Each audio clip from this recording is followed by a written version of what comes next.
Vous verrez notre sujet sur le Gemini Bike cette semaine dans notre JT. Nous allons terminer donc avec notre sujet sur l'Indyaka, qui est en fait un sport pour seniors très peu répandu chez nous, mais dans la région de Thoix et de Tuily, plusieurs clubs ont été créés. De temps à autre, ils se retrouvent pour de petits tournois amicaux. C'était d'ailleurs le cas hier matin au complexe sportif de Thoix. Adrien Maignan et Raphaël Mao étaient eux aussi de la partie. Pour garder la forme après avoir passé le cap de la cinquantaine, rien de tel que l'Indyaka.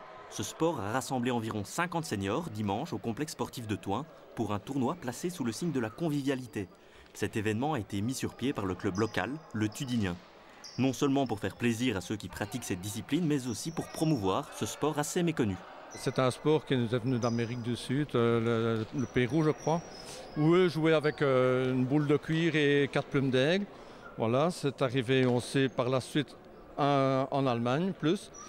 Et nous avons ici le formateur de toutes les équipes, qui lui était moniteur sportif en Allemagne, qui est revenu avec ça en Belgique et qui a formé le premier club à Senef. Et les autres se sont venus se greffer autour de ce club-là. Voilà. Et les règles, c'est inspiré du volleyball? Oui, du volleyball. Donc il y a 3 passes dans chaque équipe et la troisième doit se retrouver de l'autre côté. Voilà, et quand ça touche à terre, le point revient à l'autre équipe, quoi. En Belgique, l'Indyaka est essentiellement pratiqué par des seniors. La boule de cuir faisant office de balle a été remplacée par une boule en mousse afin de ne pas blesser les participants. Des participants qui se font un devoir de préparer soigneusement leur rencontre afin de ne pas avoir de mauvaises surprises en cours de match. Eh bien, nous nous échauffons. Nous avons un moniteur qui nous donne le stretching.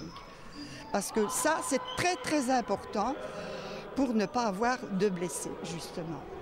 En se préparant correctement, les seniors ne courent donc aucun risque en s'adonnant à l'Indyaka. Ce sport comporte d'ailleurs bien plus de vertus que de dangers.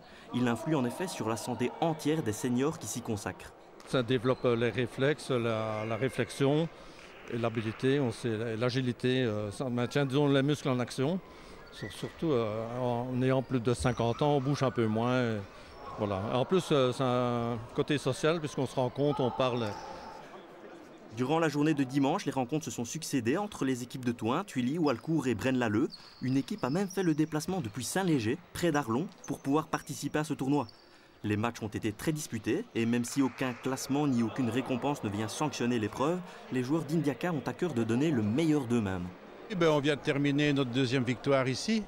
Mais c'est très bien, mais en général, toutes les équipes se tiennent de très près parce qu'on fait régulièrement des tournois. La semaine dernière, c'était à Walcourt et on s'aperçoit que finalement, toutes les équipes ont un niveau relativement proche les uns des autres, ce qui fait que le jeu est très agréable et les batailles n'en sont que plus belles, hein. Il y a quand même un suspense et puis il y a certaines équipes qui sont motivées pour gagner, pour gagner. Mais enfin, c'est un sport où c'est convivial. C'est très, très, très convivial. Entre amusement et performance, les joueurs d'Indyaka ont passé un dimanche des plus agréables et plusieurs tournois sont encore prévus à l'avenir, histoire de garder la forme et, qui sait, de faire de nouveaux adeptes. C'est tout pour ce soir. Je vous retrouve dimanche pour le tout-terrain contre la montre. Je vous remercie comme chaque fois pour votre fidélité à nos émissions sportives et comme tous les lundis, jusqu'à notre prochain rendez-vous. Sportez-vous bien.